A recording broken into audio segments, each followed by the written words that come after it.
Welcome back to Let's Talk Racing, man. I'm your host, Harrison Paul, and today we're going to talk about Conor Gallagher. A situation took place in the Wolves game, I think it was this weekend, where he is, well, we can have a look at it now where you guys can see it. A lot of speculation around it being a racist moment. I myself feel like it was a racist moment. But I have a confession to make here today, and I'm going to chat about it with you guys as soon as we get through it. So let's just watch the clip.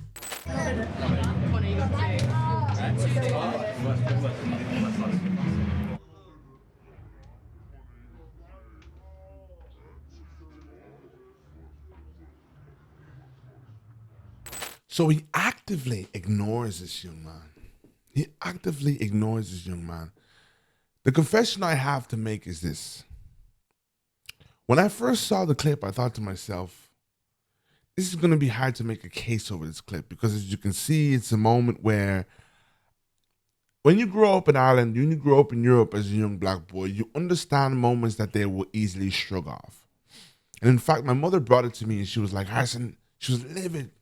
Obviously being a mother, just thinking her son and what that would feel like if that was her son. And you're looking at it as a black person and and this is our flaw because we become people who are very thick-skinned, and I might as well bring in the situation regarding Vinny Jr. And it becomes this thing where it's like, you know yourself, we're supposed to have thick skin. That's our job. That's our burden. That's our almost calling. So I was struggling for some time to actually find a case with this. And my mother was, had a lot to say about it. And she was going on about it and going on about it. And I'm like, I'm not rejecting. I know you could see there was definitely some racism there, but I'm struggling to get myself to be upset with it. Like I said, when you grow up in Ireland, when you grow up in Europe, the way we are oppressed here, you know to a degree what is our portion, what do we take? And you wait for the killings. You wait for the full-on, Frank Hesters. You wait for the I wish I could shoot her on every black woman was shot or whatever he said. You wait for those moments because these covert moments really are the moments that you're not going to win. You're going to be outnumbered. Why are we outnumbered? You're outnumbered because you're by yourself. And then they are always going to try and give them the benefit of the doubt. And then what next? You don't have black people there to support. And we can think about the situation with the young girl who did not get the medal. I think that moment was quite obvious, thinking the fact that she knew she had to give a medal to everybody. And like it happened in that video, it took for it to get outside of the country, outside of Europe, for then it kind of go back and become a big situation within Europe. It's just a testament to the fact that out here we're used to our oppression. We're used to where we stand. We're used to the dynamic that we have. So black people don't fight with you in this scenario. So she was going crazy about it. And I was struggling to see or to find myself to be as passionate or as emotional as she was about it. And it was only the next morning after we'd had a conversation the day prior where she said, Harrison, the African Americans wouldn't have let this one go. And in that moment, it hit me and I was definitely ready to say a video about this because I understood this is what makes them great. You do not get an inch with the African Americans. This is our duty as black people on this world. This is our duty as black people in the West. And unfortunately, the Irish or the English or the European African has become so docile that he does not understand his responsibility here. The African American, being in proximity with the white man for generations, has come to understand his responsibility. We think our responsibility is assimilating. There's a difference between integrating and assimilating. We think our responsibility is assimilating. We think our responsibility is submitting. And this becomes the story of our lives here. African Americans fight for their self-determination at every moment they get, at every chance they get. This is why they can have ownership. This is probably why there is such a far-right movement, probably bigger than any other far-right movement happening in America. When we think about the Conservative Party, when we think about the Elon Musks, we got people who are owning full-on Twitter, full-on apps that everyone uses, who are trying to dismantle the black movement, asking us to stop talking about racism. Elon Musk legit asking us, telling us, trying to tell us to stop talking about racism. That is how you know the African American movement is one that is a dangerous movement. And when she said that, my mother said, the African Americans would not have let this slip. I understood this is why they are great. I could already almost picture all the very intelligent black women TikToking, breaking this thing down and debunking the moment. They do not play. A lot of us think, and I'm going to speak to Ireland specifically, a lot of us think that, we always say, oh, Ireland, people don't support you, people don't back you. And we have a lot of issues with the support system, I guess, with entertainment within Ireland. We have a lot of issues with trying to blow up or trying to, come up musically or anything else. I know more than music industry as I was involved in that. I am involved in it.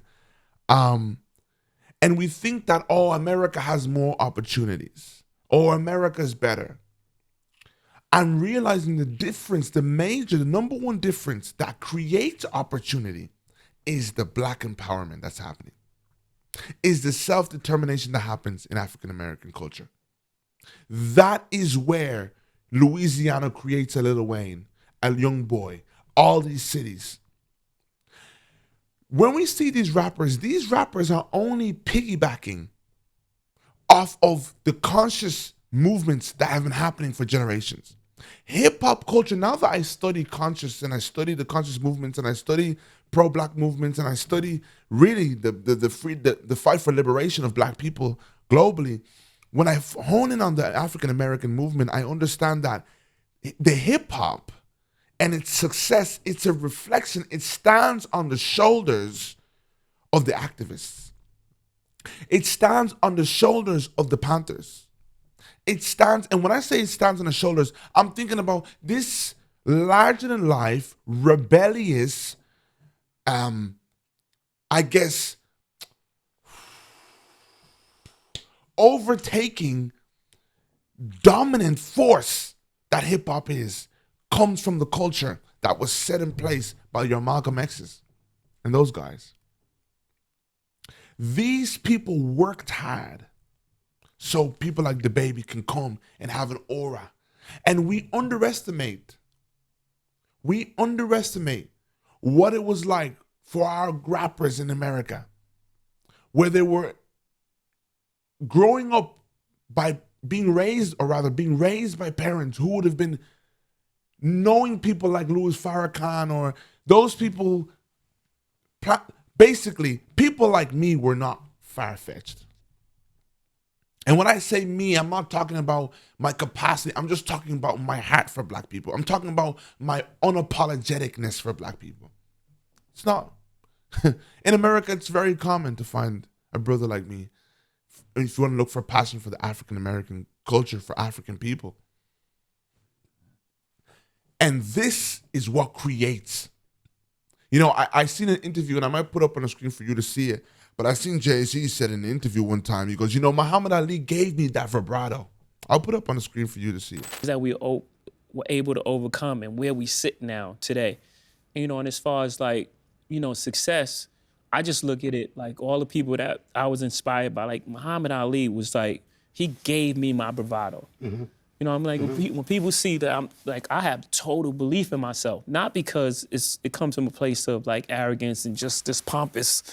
It's just like, I felt proud, like in a time when we all were being called ugly, when Muhammad Ali was like, I'm so pretty. I'm the greatest. And like people paid to see him lose. Look back to Reasonable Doubt, listen, like even the songs that were like more braggadocious and out there and about money were really more so directed at like the system in America. Like you put us in these situations and you handcuffed us and you put it behind our back and we still made our way. You guys took the music, took the drums, we beat on the table. You know what I'm saying? Like, you stole the, you made like blackface, we created soul music. You gave us scrap, we made soulful.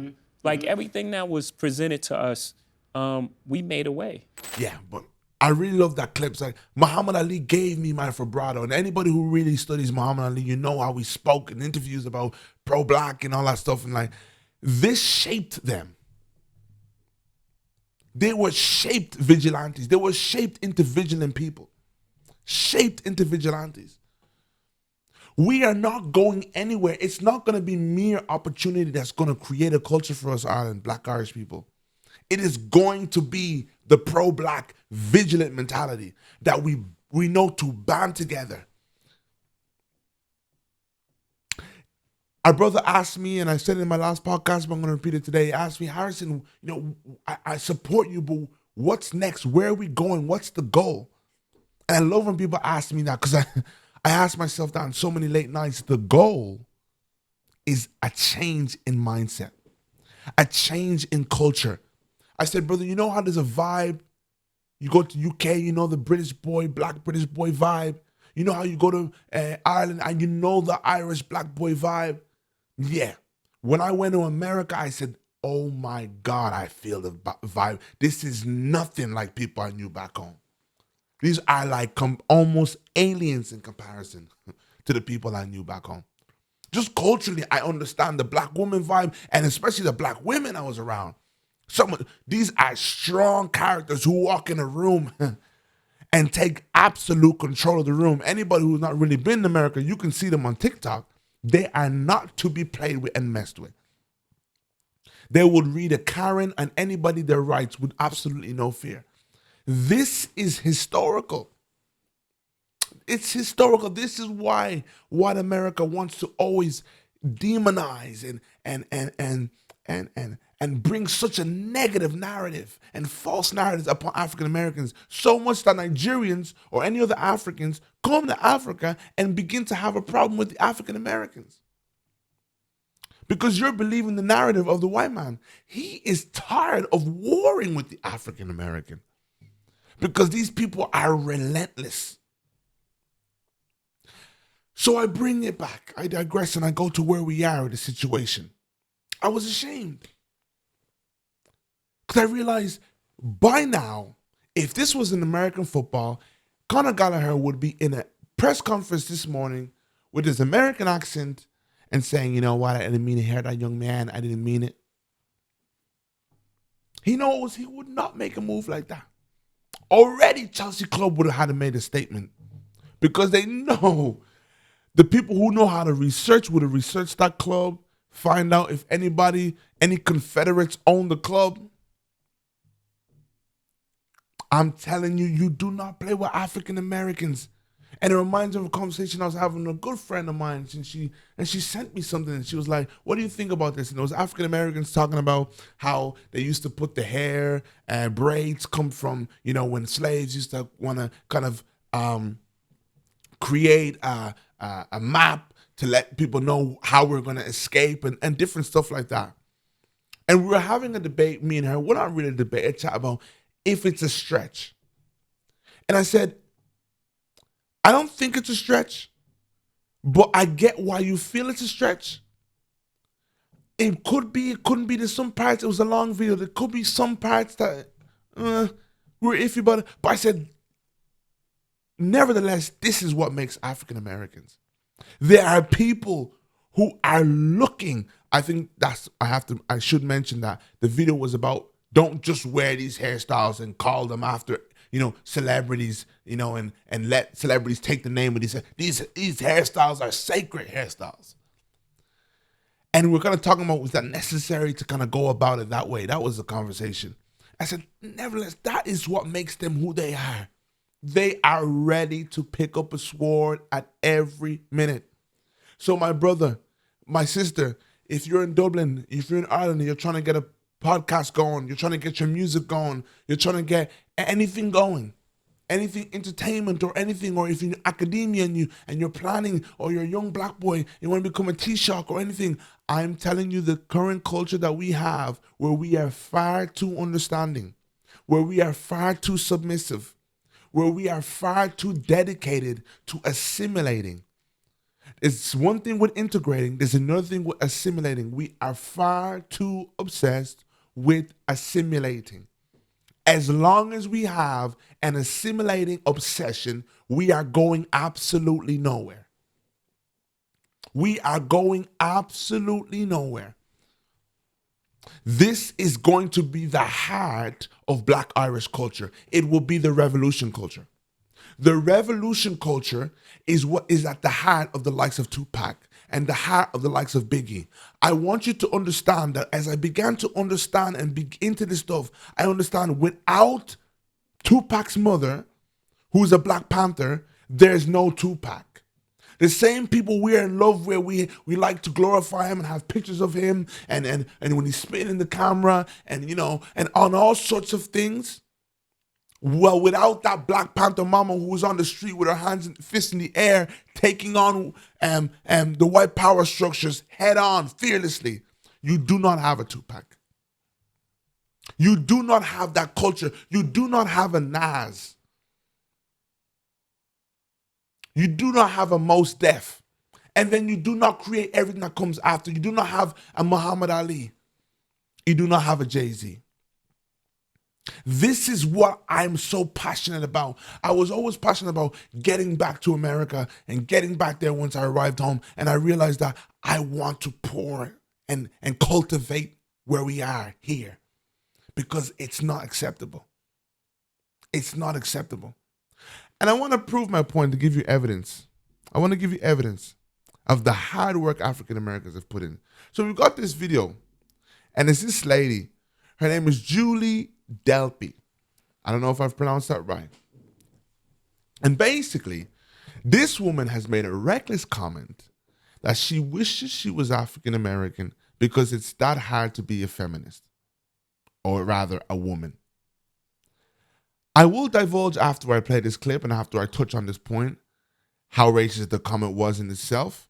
She's already being eaten alive by African Americans, as you would imagine. But I want you to understand a few things as I play this clip. You're going to see, I think it's Macaulay Culkin's younger brother or brother, I'm not sure. His head is down. He understands in this moment.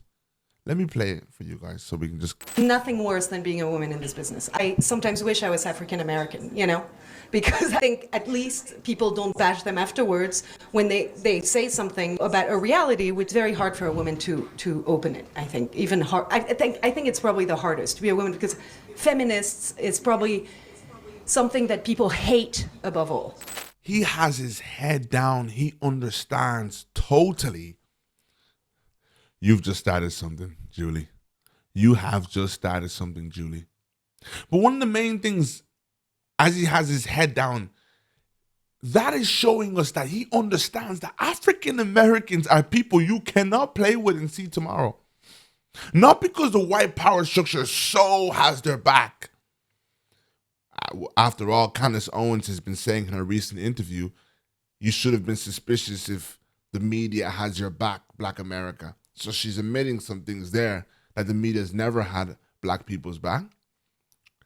I think it's so ignorant, it's funny and ironic that people think that, we're being defended in the media or because people just love us. We have worked tooth and nail to push people into a corner.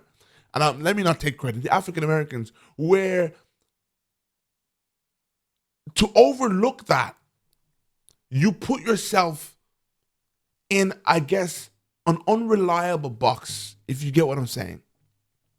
Media, at the end of the day, still wants to come across as a reliable source, as a rational thinking, as someone who is, people who are writing this media or controlling this media to be people who have sense, right?